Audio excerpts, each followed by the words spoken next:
What's up, gang? It is a slow, rainy, chill Saturday morning, so I decided to pull up to the gym for a work day.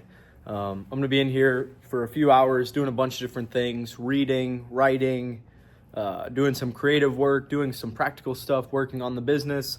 I'm going to train and get a workout in, so I figured why not make a video out of it, take you guys along, show you some of the things that I personally do in attempt to stay healthy mentally, physically, spiritually, and keep momentum rolling in my life, and just share my journey, share some of the things that I do, some of my habits, I guess my approach to life on a day like this. And so we're at the gym. Obviously, this is not your typical gym.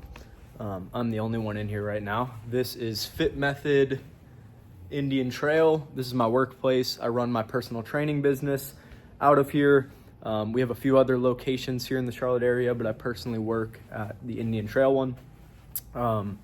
Anyways, so first thing I'm gonna do is I'm gonna hop on the rower right here just to get blood flowing through my whole body. I'm gonna hit some push-ups, some squats, some pull-ups, nothing crazy, just super light stuff just to get blood flowing. I like personally, before I dive into anything brain stimulating, anything intellectual, I like to move my body first. So in the morning when I wake up, before I get into any sort of reading, writing, any of those types of habits, I like to try to go for a walk or do some mobility or do some push-ups, do some burpees even in the kitchen. Sometimes I'll crawl around on the floor with my dog in the kitchen just to wake my body up first, because the mind and body are absolutely one. So I'm gonna go on here for about 500 meters, which takes like 2.5 minutes. Just to get my blood flowing. Then we're gonna dive into, I don't know what we're gonna get into, but I'm gonna journal for a while. I'm gonna read, get into scripture for a while, do some creative work, and share a little bit about it with you guys.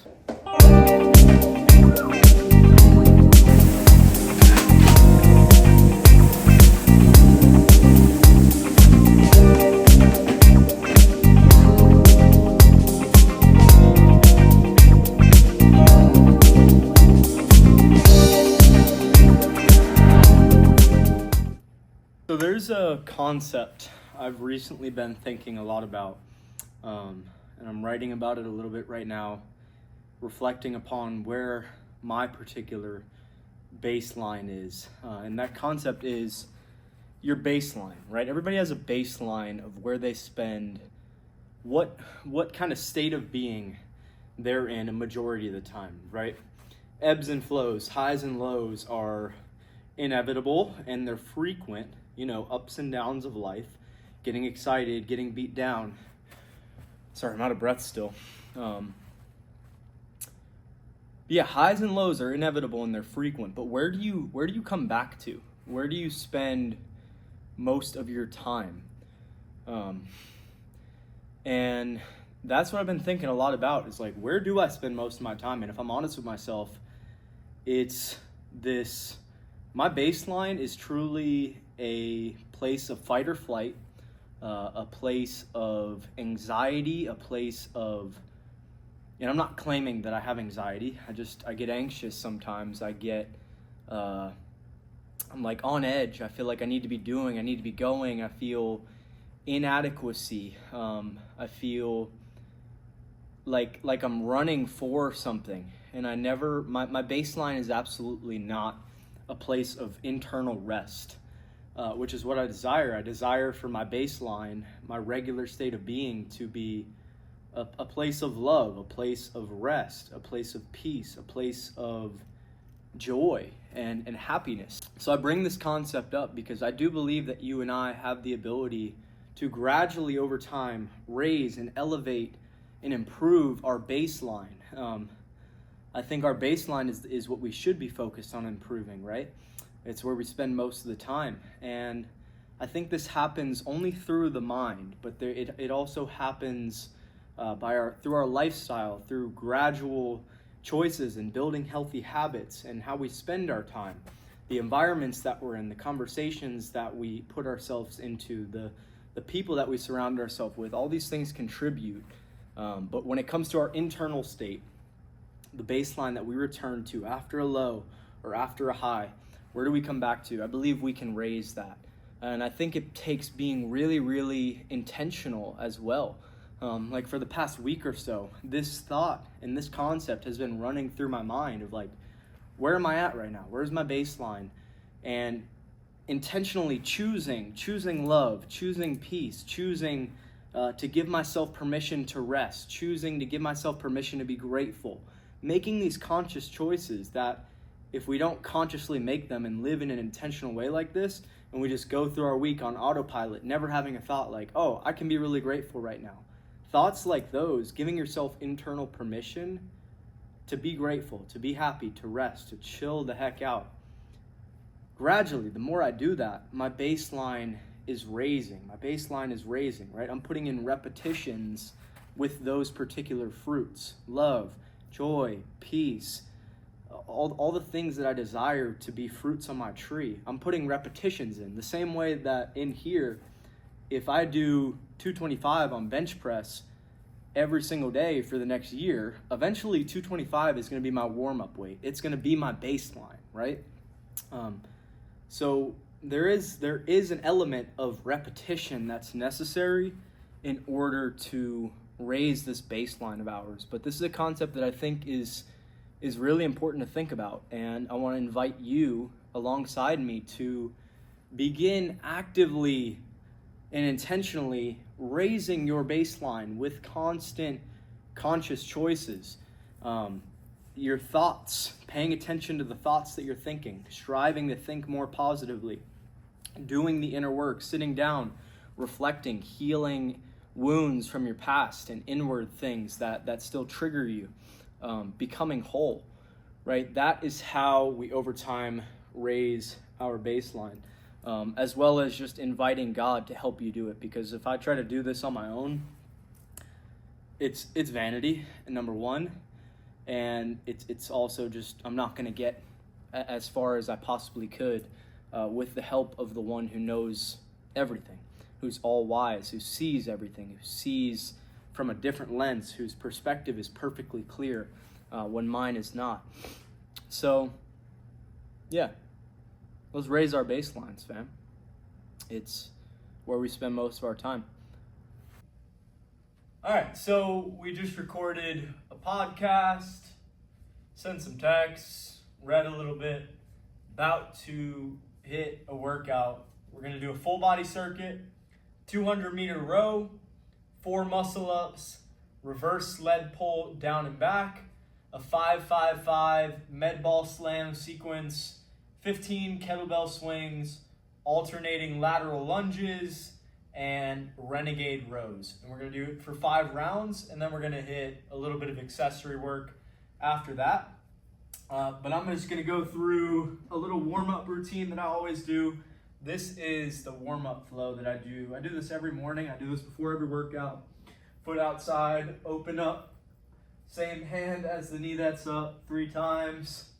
And then from here, you shift into a lateral lunge, come back, switch sides. 1, 2, 3. This just really opens up everything. So I'll go through a few of those.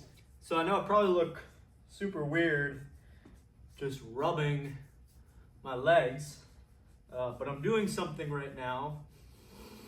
I need to be breathing because that's a part of it, called RPR, Reflexive Performance Reset.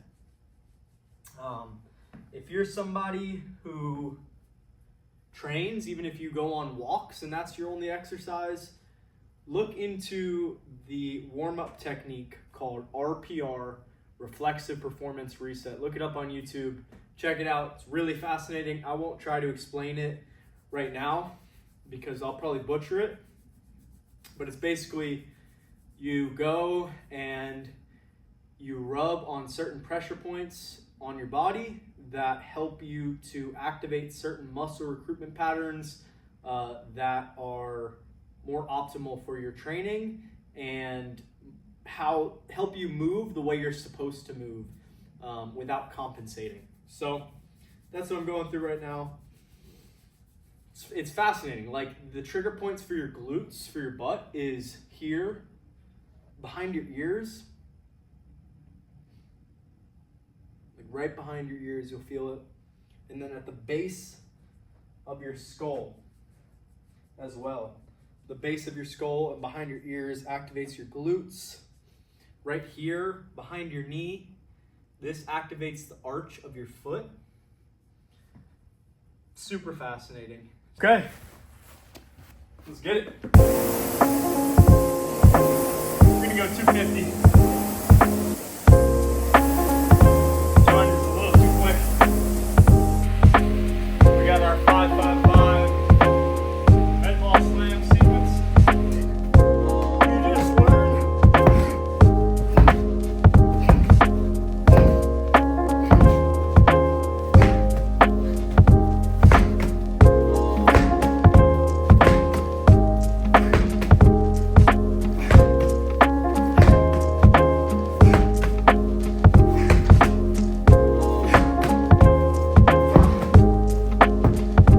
Challenging, consistent circuit training. It's tough. I actually think running is even harder. However, circuit training helps you to adopt this really rare level of resilience and this particular bucket mindset.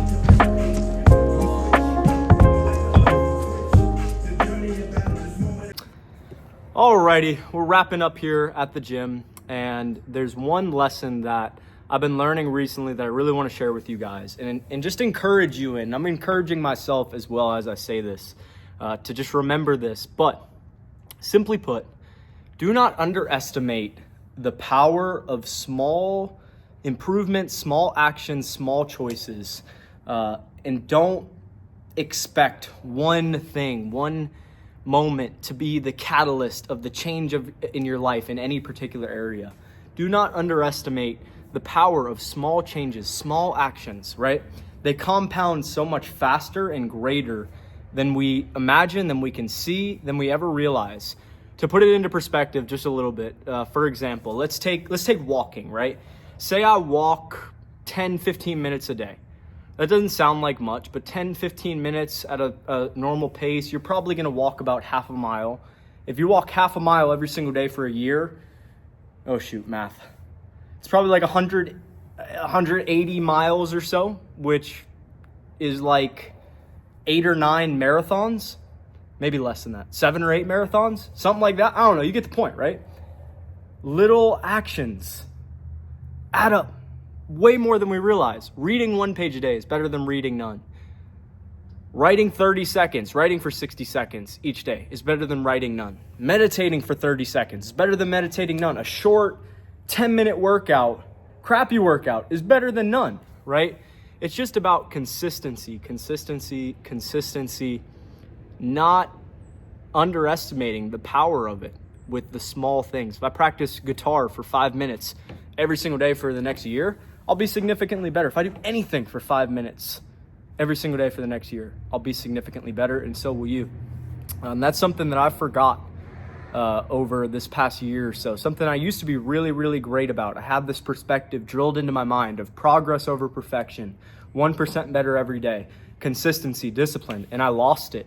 And recently, I'm getting back to it, and I'm remembering that, so I wanted to share that with you. Guys, thanks for watching. Thanks for listening to me yap.